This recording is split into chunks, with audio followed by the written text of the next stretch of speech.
Good evening and welcome to our Maundy Thursday reflection.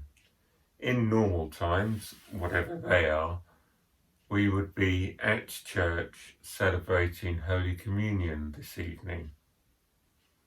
It's a special night to do it because it's the anniversary of the first Last Supper. However, because of the COVID-19 restrictions, we're unable to do that today.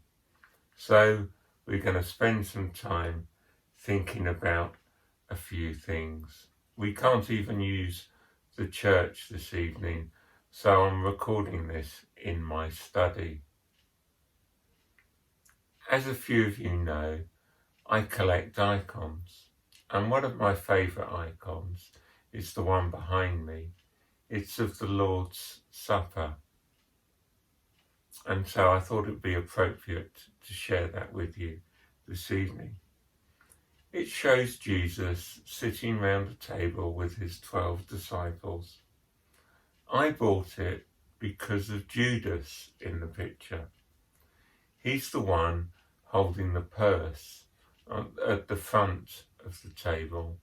He's also the only one without a halo or aureole. The aureole shows that the person is a person of piety, holiness and goodness.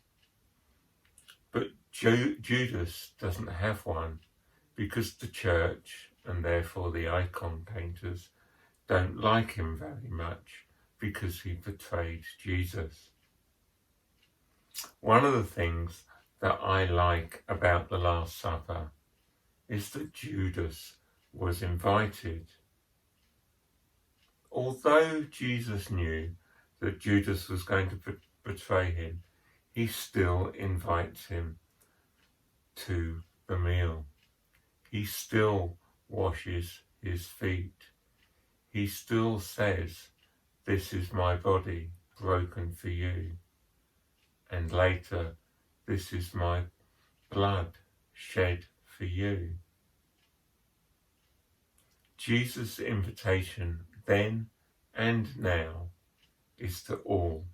All are welcome.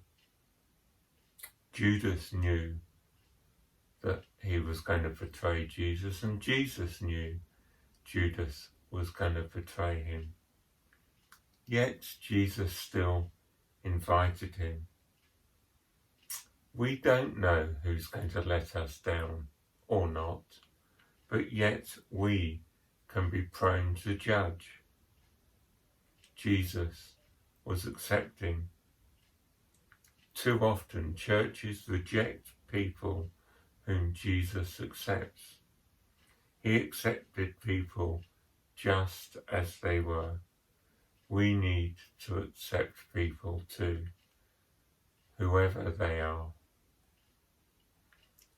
But the Last Supper was not the only thing that happened that night. I want to spend a little bit of time thinking about Jesus in the Garden of Gethsemane. Our reading for this evening is Matthew 26, verses 36 to 47a.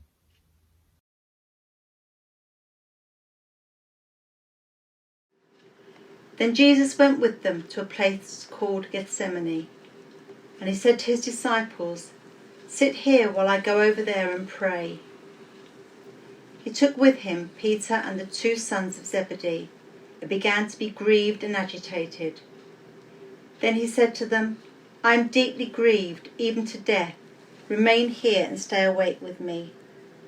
And going a little farther, he threw himself onto the ground and prayed, "My Father, if it is possible, let this cup pass from me.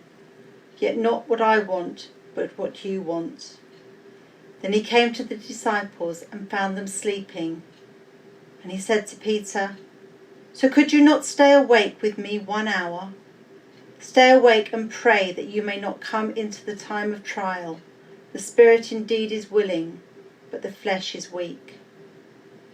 Again he went away for a second time and prayed, "My Father, if this cannot pass unless I drink it, your will be done." Again he came and found them sleeping, for their eyes were heavy.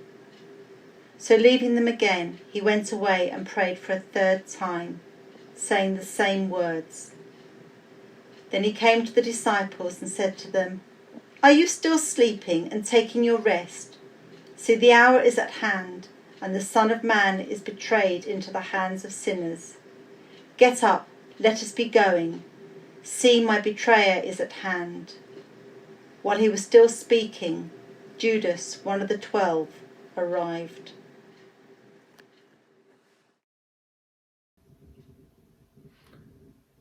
Here are a couple of thoughts about the reading that we've just heard. Firstly, Jesus was let down by his friends. Jesus was let down by his friends, and we should try to learn from others' mistakes. That way, at least our mistakes are our own and unique. Let's be original. When our friends ask us to pray for them, whether they're physically close or not, we should do our best to pray with them. When people ask for our help, we should try to help them. And the second thought is, Jesus knows what it's like to struggle. When we're facing the struggle of our lives, when we're faced with doing something that we really don't want to do because we're afraid, when we're isolated from all our friends, even our best friends, we can lean on Jesus because he knows what it's like. Jesus taught his disciples to pray what we call the Lord's Prayer. In the Garden of Gethsemane, Jesus was living through it as he threw himself to the ground in grief and anxiety. Like the Lord's Prayer starts, "Our Father," Jesus and we address God as our Father. "Thy will be done." Although Jesus was afraid of what was ahead, he prayed for his Father's will to be done, not his own. Lead us not into temptation or a time of testing. Jesus knew what it was like to be tempted not to follow his Father's way, a way in which he would be tested. Jesus wanted to be delivered from evil. He wanted a way out from facing evil. Jesus was anxious about facing the devil, but he knew it was necessary to bring God's kingdom to earth as it is in heaven. So let's finish our reflection this evening by praying together the Lord's Prayer. Our Father, who art in heaven, hallowed be thy name. Thy kingdom come, thy will be done, on earth as it is in heaven. Give us this day our daily bread, and forgive us our trespasses, as we forgive those who trespass against us. And lead us not into temptation, but deliver us from evil. For thine is the kingdom, the power, and the glory, forever and ever. Amen. Before I lead us in a final blessing, just a reminder that tomorrow morning, Good Friday morning, there'll be another reflection.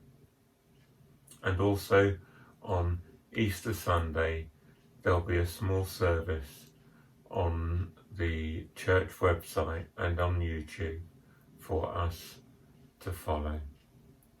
So now, a blessing. In peace we will lie down and sleep, for you alone, Lord, make us dwell in safety. The Lord bless us and watch over us. The Lord make his face to shine upon us and be gracious to us. The Lord look kindly upon us and give us peace. Amen.